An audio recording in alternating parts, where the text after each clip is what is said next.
Final فیصلہ تو election commission کے پاس ہی جانا ہے ممکنہ طور پر، کیونکہ ایسا نظر نہیں آ رہا کہ پی ٹی آئی اور نون لیگ مل کر کوئی نام فائنل کر لیں، وہ مشکل ہوگا، تو وہاں جائیں گے۔ عمران خان صاحب کی پریشانیوں کی وجہ یہ ہے کہ پروجیکٹ عمران خان اپنی ناکامی کے بعد اب وائنڈ اپ ہو رہا ہے، تو اس کے دو بڑے ثبوت آپ کے سامنے ہیں۔ ایک تو کل ہونے والا سندھ کا بلدیاتی الیکشن، آپ لوگوں نے دیکھا کیا رزلٹس ہیں۔ حیدرآباد سے تو پیپلز پارٹی نے تقریباً کلین سویپ کیا ہے، اور حیدرآباد بھی ایک شہری علاقوں پر مشتمل وہ سارا ایریا ہے، اسی طرح کراچی میں بھی پیپلز پارٹی کو بڑی سپیس ملی ہے۔ دونوں جگہ پر ایک فیکٹر تو یہ رہا ہے کہ ایم کیو ایم نے بائیک آؤٹ کیا،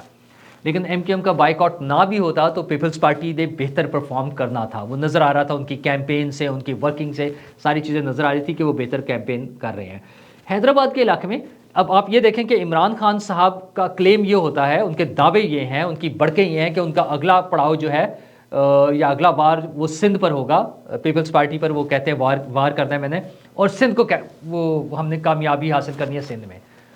اچھا، یہ بیسک الیکشن جو ہوتا ہے بلدیاتی الیکشن، حیدرآباد کے علاقے میں انہیں تو سارے یو سیز میں امیدوار بھی نہیں ملے، کوئی 30 سے زیادہ ایسے تھے مقابلے پر جہاں پر پیپلز پارٹی کے لوگ بلا مقابلہ منتخب ہو گئے ہیں۔ آپ یہ ایک رزلٹ شیٹ چل رہی ہے، اس کو اگر آپ دیکھیں تو 30+ میں لوگ جو ہیں وہ بلا مقابلہ منتخب ہوئے، ڈھیر لگا ہوا ہے۔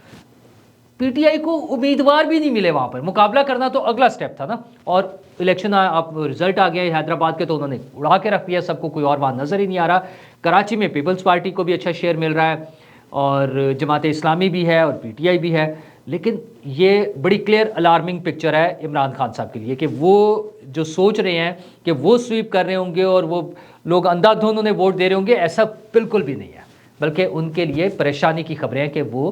اتنے ووٹ نہیں لے سکیں گے جتنے پچھلے الیکشن میں انہیں ملے تھے، یہ بڑا واضح نظر آ رہا ہے۔ دوسرا، وہ آئے اس طرح سے تھے کہ ایک بڑی لمبی پلاننگ تھی نا، پتہ نہیں کب سے چل رہی تھی، خیر تھوڑا سا ہمیں پتہ بھی ہے، لیکن یہ تو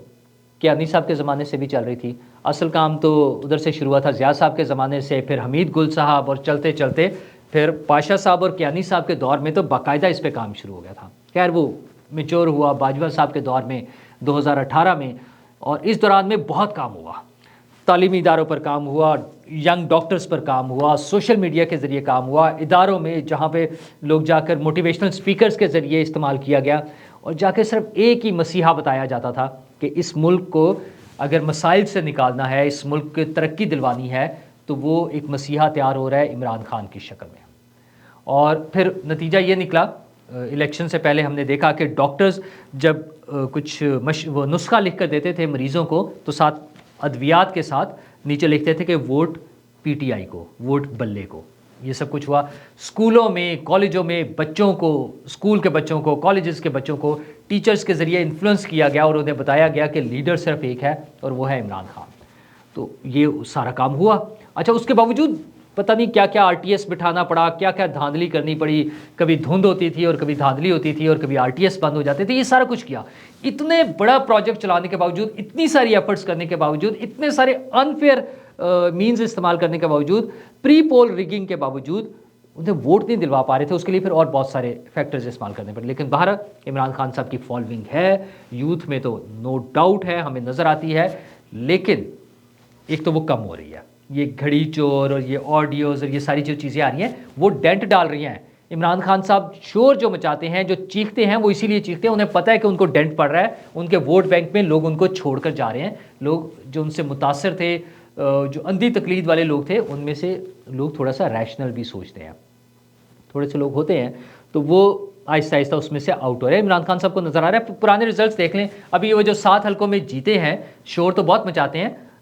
جو ضمنی انتخاب تھا، لیکن حیرت کی بات یہ ہے، سوچنے کی بات یہ ہے کہ ایک جگہ پر ملتان میں جہاں پر وہ خود الیکشن نہیں لڑ رہے تھے، دونوں پارٹیوں کا مقابلہ تھا، دونوں ٹکر کے لوگ تھا، شاہ محمود قریشی صاحب کی صاحبزادی، یوسف رضا گیلانی صاحب کا صاحبزادہ، آپس میں مقابلہ بڑے ٹاپ لیول پہ، اور پی ٹی آئی ہار گئی۔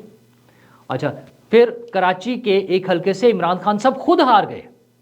اچھا، باقی حلقوں میں جہاں لڑ رہے تھے وہاں پہ موسٹلی جگہوں پر یہ ہوا کہ عمران خان صاحب کو، بینگ عمران خان، انہیں بہت زیادہ ووٹ ملنے چاہیے تھے، پی ٹی آئی کا تو پورا ووٹ ملنا چاہیے تھا جتنا بھی ہے، لیکن وہ نظر آیا کہ 2018 میں وہاں سے پی ٹی آئی کے لوگوں نے جتنے ووٹ لیے تھے اس سے بھی کم ووٹ ملے، عمران خان صاحب کو اس سے کم ووٹ ملے. عمران خان صاحب جیتے لیکن ان کے ووٹ کم ہو گئے. تو یہ ان کے تھا. اب جناب ان کے مقابلے میں آئے ہیں یا لائے گئے ہیں قاسم علی شاہ صاحب, معروف موٹیویشنل اسپیکر, پاکستان میں شاید آئی تھنک ٹاپ کے موٹیویشنل اسپیکرز میں سے وہ ایک ہیں. اس میں تھوڑا سا ریلیجس ٹچ بھی دیتے ہیں وہ چیزوں میں. اچھا, وہی عمران خان صاحب کو جو مذہب کارڈ ہے وہ مہنگا پڑے گا. اب ایک وہ ٹکر کے لوگوں کی بات کرتے ہیں نا, تو ٹکر کے لوگ اب ان کے سامنے آئے ہیں. اچھا, ان کی بڑی فالوئنگ ہے, یوتھ میں بھی بڑی فالوئنگ ہے, اور یونیورسٹیز میں, کالجز میں, ہر جگہ پر وہ جا رہے ہوتے ہیں, بات کرتے ہیں, لوگ ان کی بات کو ویٹیج دیتے ہیں. وہ ملے عمران خان صاحب سے, اس کی ویڈیوز بھی آئیں سامنے, اور وہ عمران خان صاحب سے ٹکٹ مانگ رہے تھے, جو کہ عمران خان صاحب نے تقریباً ہاں کر دی. تھوڑا سا تعامل کے بعد, بظاہر تو کلیئرلی نہیں تھا, لیکن مطلب یہی تھا کہ ٹھیک ہے انہیں ٹکٹ مل سکتا ہے. انہوں نے کہا مجھے ہلکا بتائیں کہاں ہے تو ہم اس کو کنسیڈر کر لیں گے. اس کے بعد وہ صاحب قاسم علی شاہ صاحب جا کے ملے ہیں وزیر اعظم شہباز شریف صاحب سے, اور ان کی ایک ملاقات ہوئی ہے پرویز الہی صاحب سے بھی. اور اس کے بعد وہ پھر ان کا اصل رنگ نظر آیا ہے, جب انہوں نے آ کر بتایا کہ وہ عمران خان صاحب سے متاثر نہیں ہے بلکہ شہباز شریف صاحب سے بہت متاثر ہیں, کیونکہ ان میں بڑی فلیکسیبلٹی ہے, اور پرویز الہی صاحب میں متانت اور گہرائی ہے, اور عمران خان صاحب میں ریجڈیٹی ہے, اور وہ ریجڈ بہت ہیں, فکس ہو جاتے ہیں, اور وہ کام جو قیامت کے روز ہونے ہیں, جو حساب کتاب قیامت کے روز ہونا ہے, وہ اس دنیا میں آج کرنا چاہ رہے ہیں. یعنی انہوں نے عمران خان صاحب کے خلاف بات کرے, اور وہ کہہ رہے ہیں کہ میں جا کر 12 کروڑ یوتھ ہے, یعنی نوجوان نسل سے ہمارے جو لوگ ہیں, نوجوان لوگ ہیں, ان کی تعداد ان کے نظر میں جو 12 کروڑ ہے وہ ان تک جائیں گے. تمام اضلاع کا وہ دورہ کرنے لگے ہیں باری باری, اور 1-2 دن میں وہ شروع کر دیں گے, اور وہاں پر کالجز میں, یونیورسٹیز میں اور اداروں میں جائیں گے اور تقریر کریں گے, اور بتائیں گے کہ لیڈرشپ کیا ہوتی ہے اور لیڈر کیا ہوتا ہے. بس سمپل سی بات ہے, وہ یہ بتائیں گے کہ عمران خان لیڈر نہیں ہے, وہ ایک ریزنیبل یا اچھا لیڈر نہیں ہے, سوٹیبل چوائس نہیں ہے. تو جناب وہی پلیٹ فارم, یوتھ کا پلیٹ فارم جو استعمال ہوا تھا کسی زمانے میں عمران خان صاحب کو مہاتما بنانے کے لیے, ایک دیوتا بنانے کے لیے, ایک بڑا لارجر دین لائف کیریکٹر بنانے کے لیے, وہی پلیٹ فارم استعمال ہوگا عمران خان صاحب کو ایکسپوز کرنے کے لیے. اور تقریباً وہی سٹائل موٹیویشنل اسپیکر کہ ہم دنیا میں پاکستان کہاں جا سکتا ہے, اور انسان نے کیا کرنا ہے, اور ہماری سوچ کیا ہونی چاہیے, اور ہماری ترقی کس چیز میں, اور ہماری بھلائی کس چیز میں, اور سکون کہاں ملے گا ذہن کو اور دنیا کو, اور امن کیسے قائم ہوگا, ان ساری چیزوں کے ساتھ اب وہ یوتھ کو بتائیں گے کہ عمران خان لیڈر نہیں ہے, یا وہ ایک نالائق لیڈر ہے, یا وہ مذہب کا غلط استعمال کرتا ہے. تو جناب عمران خان صاحب کے لیے پریشانی کی بات تو ہو گئی نا. تو اب تھوڑا سا انہیں بھی پتہ ہے, قاسم علی شاہ صاحب کو پتہ ہے کہ انہیں تھوڑا سا ڈینٹ یہ پڑے گا کہ وہ یوتھ جو شروع ہو گیا کل سے رانگ نمبر کہنا اور ان کی تصاویر ایشو کرنا, اب آپ دیکھیے گا کہ کیا کیا کچھ ہوتا ہے. یہ وہ جو لطائف ہے نا کچھ بنے ہوئے, کہ اگر کسی کے بارے میں کچھ جاننا ہے تو خیر وہ چلیں ہم اس میں نہیں جاتے کہ کیسے پوچھا جاتا ہے, کہ کیسے پتہ چل سکتا ہے. تو اب قاسم علی شاہ صاحب کے بارے میں سچ اور جھوٹ, اور میجورٹی اس میں جھوٹ بھی آ جائے گی, کچھ سچ بھی ہو سکتے ہیں واقعات یا باتیں. اب وہ جھوٹ آئیں گے سامنے کہ بس آپ دیکھتے رہیے گا. ویسے ایک ویڈیو تو آ گئی ہے جس میں وہ بتا رہے ہیں, پہلے پرانا ہے, کہ میں نے عمران خان کو ووٹ دیا تھا, اور میرے گھر کی فیملی, میری خواتین, میری مدر, میری بیٹیاں, بہنیں جو بھی ہیں وہ سب گئے تھے ووٹ ڈالنے کے لیے, اور آئندہ بھی میں عمران خان کو ووٹ دوں گا. یہ ان کی چوائس عمران خان ہی تھے, لیکن شاید انہیں سمجھ آ گئی ہے, یا شاید انہیں سمجھا دیا گیا ہے. تو اب وہ جائیں گے اور عمران خان صاحب کے خلاف کیمپین کریں گے, اور 12 کروڑ نوجوان جنہیں عمران خان اپنا ایسٹ سمجھتے ہیں, جنہیں عمران خان سمجھتے ہیں کہ یہ وہ پلیٹ فارم ہے جس کی بیس پر وہ کھیلتے ہیں, جن کے ذریعے وہ کھیل رہے ہیں, تو ان کے ہوم گراؤنڈ پہ جا کر اب قاسم علی شاہ کام کریں گے عمران خان کے خلاف. تو جناب لگ پتہ جائے گا عمران خان صاحب کو بھی ٹکر کے لوگ سامنے ہیں, اور عمران خان صاحب کے لیے یہ ہو کیوں رہا ہے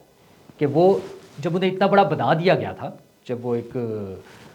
ملک کے وزیر اعظم بھی بن گئے, اتنا کچھ انہیں مل گیا تھا, تو ان میں صبر نہیں آیا,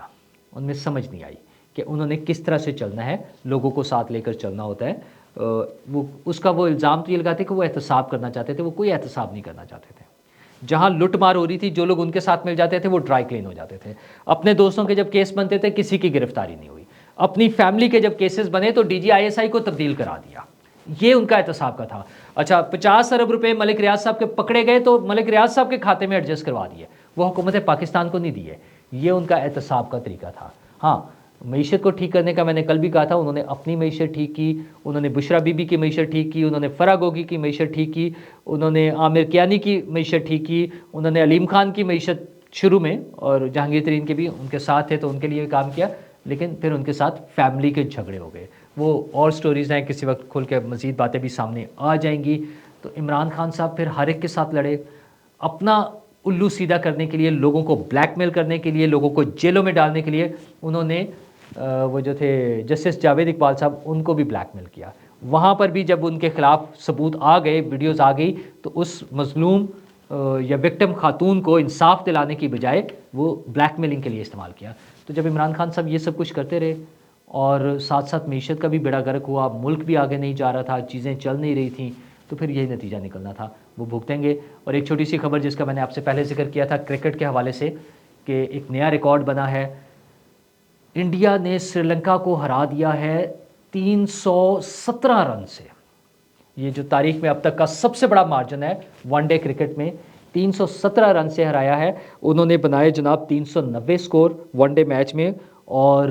73 رنز پہ سری لنکا کو آؤٹ کر دیا. ایک بڑا سکور ہے. ہمارے ملک میں کرکٹ بہت دیکھی جاتی ہے. نجم سیٹھی صاحب واپس آ گئے ہیں. وہ جو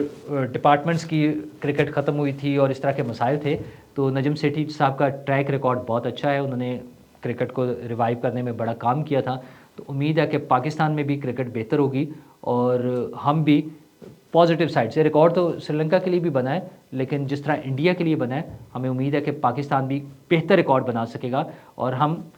سب چیزیں ساتھ ساتھ چلتی ہیں نا, معیشت, سیاست, معاشرت, آرٹ, کلچر, سپورٹس, یہ ساری چیزیں ساتھ ساتھ چلنی ہوتی ہیں. تو اس میں بھی ہم کچھ آگے بہتر چل سکیں گے, اور ہم اپنے لوگوں کے لیے کوئی اچھی خبریں دیکھنے کو ہمیں ملیں گی. شکریہ.